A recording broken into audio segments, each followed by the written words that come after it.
penalty.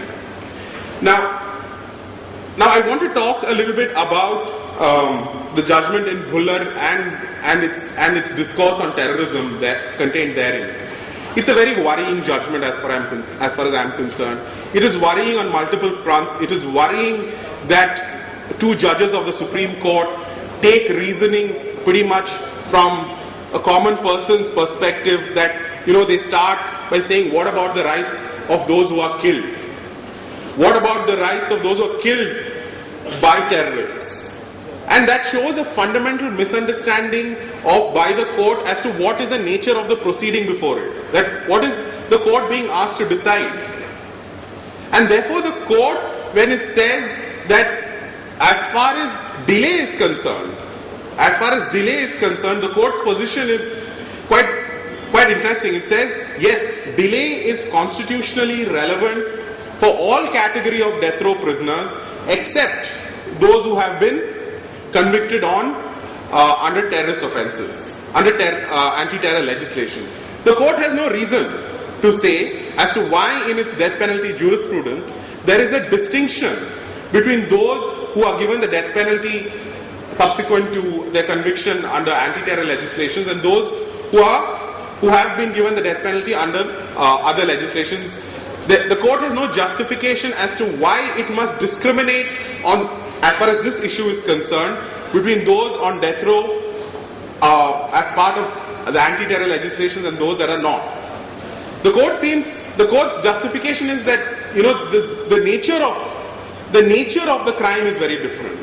But that opinion of the court has no basis in judgments given by benches of a far higher strength than the two judges that were deciding Bhullar.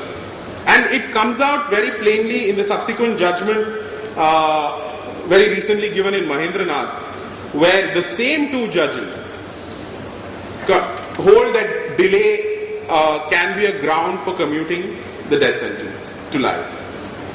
Now the court seems to be buying into this mainstream rhetoric that the rights that are that terrorists are given are fundamentally different from that of other citizens or other individuals or other persons appearing before the court. And I think that is the most problematic part of the Supreme Court's jurisprudence on terror. It has never engaged in that substantial issue on the issue of substantial rights. All its review, as far as it's about, have you followed the procedure in the Pota correctly? Have you followed the procedure in the Tada correctly? That has been the nature of their review.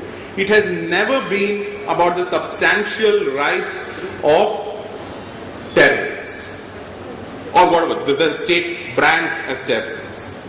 Now, and I think that is the fundamental challenge for the court, and the court seems reluctant to get into that discussion. And I think what is most, and I'd just like to end with what Justice Blackmun said in Callins when he was one of the dissenters in Furman, which had struck down the death penalty. He dissented in that, and almost 25 years later, when he was on the verge of leaving the court, he said, from this day on, I shall no longer tinker with the machinery of death. That it took him, he tried for 25 years to introspect the way in which he could find a judicially sustainable method of enforcing the death penalty. And he found none. And I think it is time that our own court takes up such introspection. Thank you.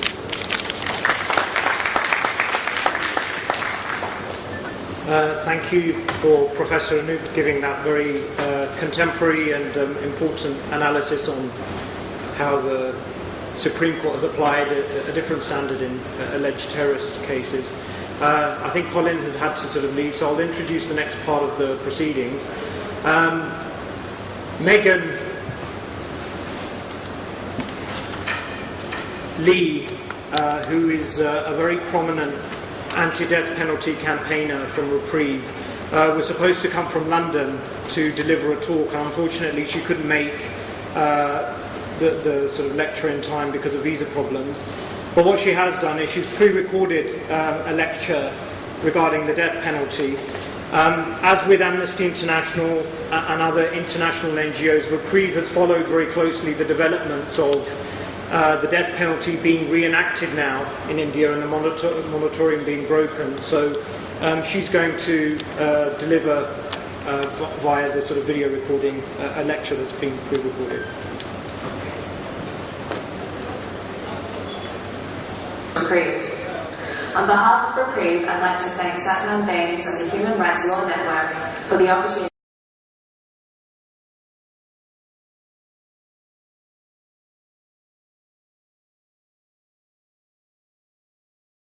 to present at this conference. I apologise that I'm not able to be there in person. Reprieve is a legal action charity based in London that assists individuals facing the death penalty worldwide. We provide legal support primarily to British and European nationals by investigating and litigating their cases, and working with and advising their legal team as an expert on death penalty issues. In doing so, we aim to promote the rule of law around the world, secure each person's right to a fair trial, and ultimately bring an end to the death penalty.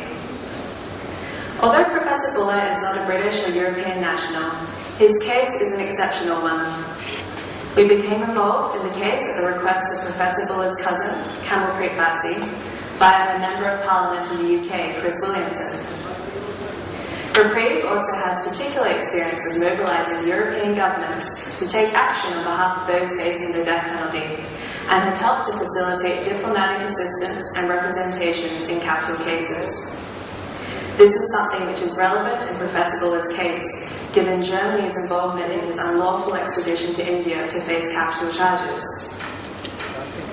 There has been a continued global decline in the application of the death penalty, with only 21 countries in the world known to have carried out executions in 2012. More than two-thirds of the world's countries, 140, are classified as nations that have either abandoned the death penalty or are no longer implementing it.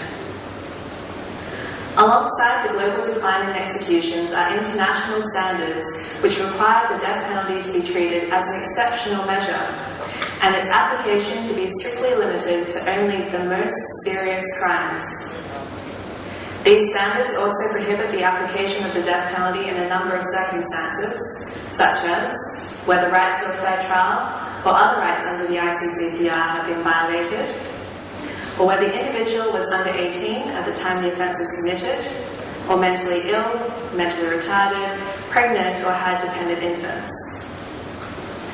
India was amongst the few countries last year that resumed executions after